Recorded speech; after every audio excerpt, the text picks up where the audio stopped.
Yeah,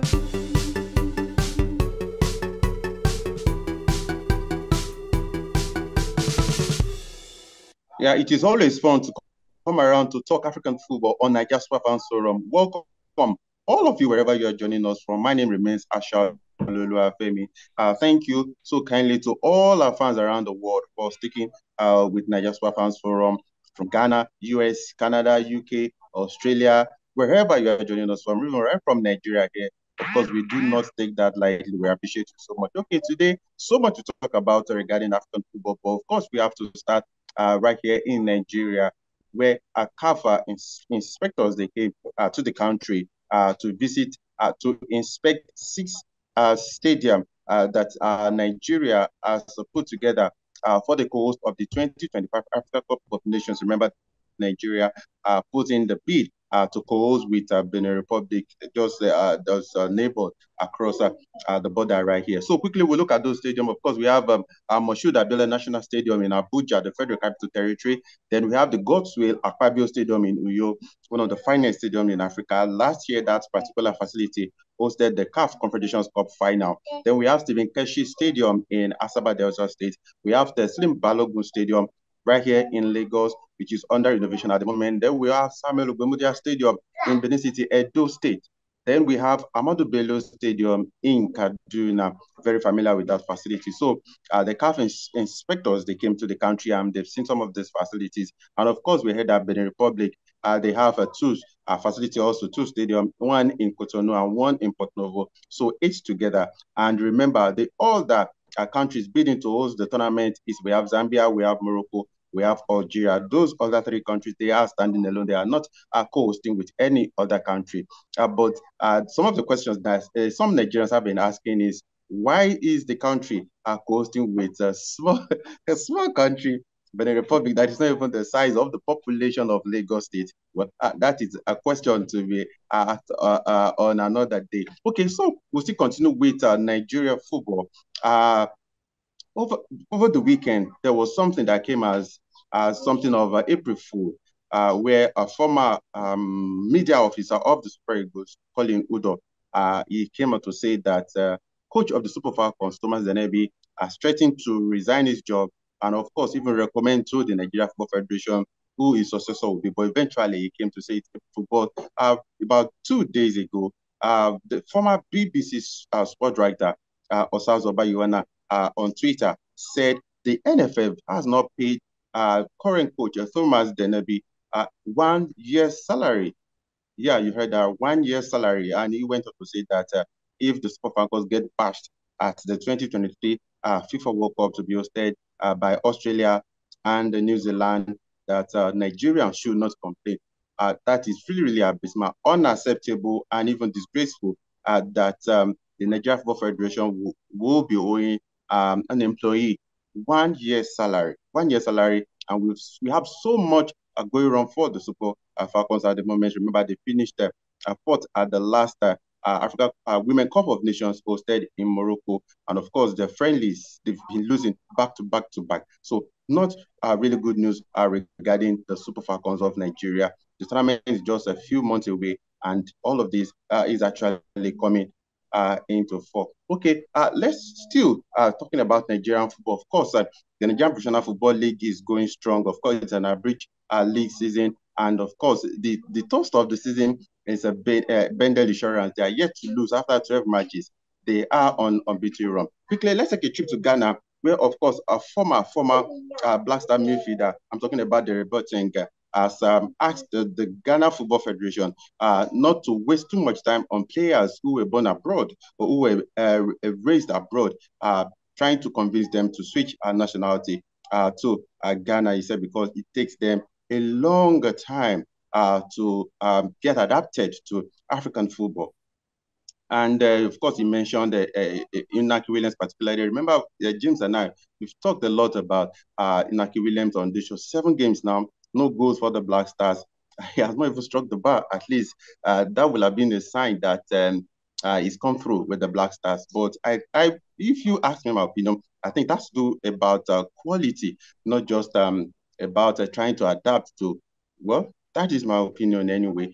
So remember that, of course, we have Tariq Lamptey, we have Ransford Chipua, and of course, we have Stephen Ambrosio. All of them, they switch nationality to the Black Stars. And out of all of them, only Inaki Williams has got some game time. Of course, he played all the games for the Black Stars at the World Cup. And still nothing. The vacuum is there. There is a vacuum that the Black Stars need a top nine. Though James has argued that Naki Williams is not a top nine, but at least he feels in that role, even if he's a decoy, is meant to play in that role. Let's wait and see what is going to happen. And of course, the Boateng has slammed the GFA and of course Ghanaians for the undue criticism that has been directed towards Felix Afena-Gyan after he turned down Coach Tanko Ibrahim, the coach of the under-23 side in Ghana, the Black Meteors. Remember, after it was overlooked for the 2022 FIFA World Cup in Qatar, then he was invited by Tanko to the under-23 side in the final playoff for the 2023 Africa Cup of Nations for the under-23 side, and he turned it down. And Derek Boateng said, the young man is right. I'm sure a lot of our Ghanaian fans will not agree with him. And of course, he backed up his claim. He said, and I'll quickly quote. Okay, he said, I really think Ghanaians have not been fair to that boy. So right now he has turned down an invitation. I support it. Football is about going to the field and performing. A lot of things add up that people don't care about and only blame the players when things do not go well. He told Asimpa FM. He said in our matches against Nigeria, that was last year's playoff in Abuja, and of course in Kumasi, he said he was our best player. He was the player who was fighting for Nigerian defenders because we were playing one top. He said he did everything possible. We qualified for the World Cup and didn't invite him. Now they want to invite him for the 3, and his management said he is not ready. My prayer is just that this is not going to be another issue of Mama Salisu. Remember the frantic effort he took, a lot of stakeholders in Ghana before Mama Salisu was convinced to change his mind to play for Ghana at the World Cup. And of course, we saw his impact. I also remember the case of Joseph Alfred Duncan, who retired from the Black Stars at the age of 29 because he was disgruntled, so to say. He didn't enjoy how he was treated by those in the management of the Black Stars at that time. So I think a lot of care needs to be taken regarding the management of Felix Afena-Gyan. The young man is talented, no doubt, but I think the GFA needs to do much more than just throwing the guy under the bus. But for our Ghanaian fans, do you think that the GFA and of course even fellow Ghanaians chill Felix Afena-Gyan under the bus for coming out to direct so much criticism towards him for rejecting the under-23 call-up? Let's know what you think right there in the comment section. Okay, let's talk about of course, the Best Power Premier League in Ghana, week 25, and of course, we saw Edwana Stars still holding on to the top of the table. They won 1-0 in their game, and of course, gradually, it seems that they're just going to be an offset this season. You still have Protocol, and of course, Out of Hope in 4th and 5th position right there in Ghana. Okay, let's talk about Gideon Mensah. Of course, over the weekend, he got injured while playing for his club Auxerre in the French Ligue 1 in that game against Troyes. So we do not know for how long it's going to be out, but we wish him quick recovery. We saw how immense it was in the back-to-back 2023 AFCON qualifier against Angola. So we wish him all the best right there. Okay, let's talk about something that happened during the 2020 AFCON qualifiers, the qualifier that just ended about 2 weeks ago. A player from Rwanda, Kelvin Muhire, he was already on 2 yellow cards. Yeah, but he played. So sad. He played in both games against the Benin Republic, and the coach of Benin Republic, a former Super Eagles coach, Dennis Raw, isn't taking that lightly at all. And he's saying that, Raw, I'm quoting him verbatim, he said, we demand justice for our team. He said, CAF must show that it is a serious organization. I do not know how you think that I do not know what you think about that statement, but I think it is really, really indicting. CAF needs to show that it is a serious organization. And he went on to say that if what has happened is allowed to stand, what exactly is it as a body? He asked. As in asking, what is CAF? Is CAF actually a body? So I think something is a punishment needs to be meted out to someone particularly. So I do not even know to blame really, if you ask me, because is it supposed to be CAF? Is CAF supposed to send a warning or a letter to the Rwandan FA, or the Rwandan FA are supposed to know that a particular player is already on 2 yellow cards and shouldn't feature in a particular game? Remember, it happened to Nigeria in the build up to the 2018 Africa Cup of Nations. Ashiru Abdullahi, a right back, wasn't supposed to play in that game away to Algeria, and he played. And eventually, when Algeria proved their case, Nigeria won that game actually. Or I think it ended in a draw or a defeat to Algeria. But eventually, FIFA, because it was a FIFA event, a FIFA competition, FIFA eventually awarded, of course, the 3 points to Algeria. Okay, let's talk about the CAF Champions League. Games were concluded, group games were concluded over the weekend, and there was a very ugly scene at the Cairo International Stadium where Al Ahly fans, Al Ahly hosted Al Hilal of Sudan, and Al Ahly fans were seen in the video chanting a very terrible slogan towards the fan of Al Hilal, and they said, "The slaves are here. The slaves are here." And they went on chanting and chanting and chanting. Of course, Al Ahly went on to win that game 3-0.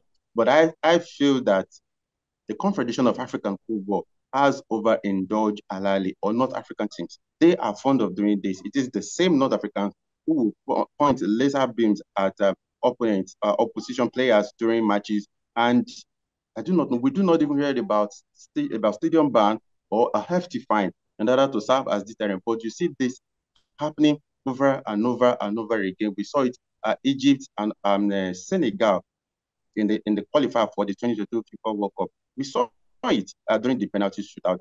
I think CAF needs to, if you ask me, they need to relocate their headquarters from Cairo in order to be able to see things clearly, because it seems the North Africans, they are really, really favored when it comes to issues like this. And I think for this, CAF should take a very serious stand against the North Africans right there. Okay, let's talk about, before then, let's look at the teams that have qualified for the quarterfinal stage of this year's CAF Champions League. Of course, 8 teams have emerged from the group stage, and the draws will be held in Cairo, the same Cairo. The draws will be held on Wednesday. Let's look at teams that have qualified. Okay, so here are the teams that have qualified for the quarterfinals. We have Chabab Belouizdad, we have JS Kabylie, we have Al Ahly, we have Esperance of Tunisia, we have Mamelodi Sundowns, we have Raja Casablanca, we have Wydad Casablanca, and we have Simba FC from Tanzania. So those are the 8 teams that have qualified for the CAF Champions League. Okay, let's quickly take a look at the CAF Confederations Cup teams, of course, that have made it to the round of 16. Of course, Nigeria's representative, I'm talking about Rivers United, they lost 1-0 in their fixtures away from home. Of course, I wasn't expecting something special from that game, because I knew it was going to be difficult for them. So in Group A, we have Gallant, they finished with 12 points, and USM Alger, 11 points. Then in Group B, we have ASEC, of course, they defeated Enyimba 1-0. Rivers United, I meant to say, over the weekend. So they finished on 13 points, while Rivers are finished on 10 points. Both of them had 10 points before going into that game. So in Group C, we have AS Asfa. AS Asfa finished with 11 points, same as Pyramid, but AS Asfa, they finished with a superior goal difference. Same thing in Group B. Group D, where we have Young Africans, they finished on 13 points, and Monastery also on 13 points. And of course, the Young Africans, they finished with a better goal difference. So, like I said, the draws will be held in Cairo on Wednesday. And of course, on a funny side, as we close on today's show, Granny's International Football Tournament will be, I do not know, I think by now it should have been concluded, but it kicked off in South Africa. So I think the plan of the organizers is to maybe make it a consistent competition. I kicked off in South Africa, like I said, last week. And of course, so it is for women within the ages of 55. Yeah, within 55 and above, they competed in a 4-day tournament. And there are 15 teams that participated. They have South Africa, they had Zambia, and they had Zimbabwe, as well as Mozambique. Of course, the other countries that participated outside Africa, they are France, US. Of course, France and US, they participated in that competition. So Granny International Football Tournament. It is for the grannies. So I do not know if you have grannies, you can encourage them to to buy some boots, and begin to warm up for this tournament. Of course, so it's been another loaded weekend last week. So much to talk about regarding African football, but of course we'll be keeping our fingers crossed as far as things are panning out. Of course, on Wednesday the draws at the Cairo by CAF, for the CAF Confederation Cup and the CAF Champions League. We will look at particularly for Rivers United. That is of particular interest to us right here in Nigeria, who they will be getting. So, like I said, thank you so much for keeping with Nigeria Sport Fans Forum. Please click on that notification button to get our videos as soon as they drop. Please share our videos. Thank you for the comments. Thank you. Please keep them coming. Thank you for the suggestions. We read all of them, and the ones that we are supposed to respond, of course, we do. Thank you so much. James Agberebi is unavailably absent today, but that is why I had to do it with you. Thank you so much. We'll see you next time. Bye for now.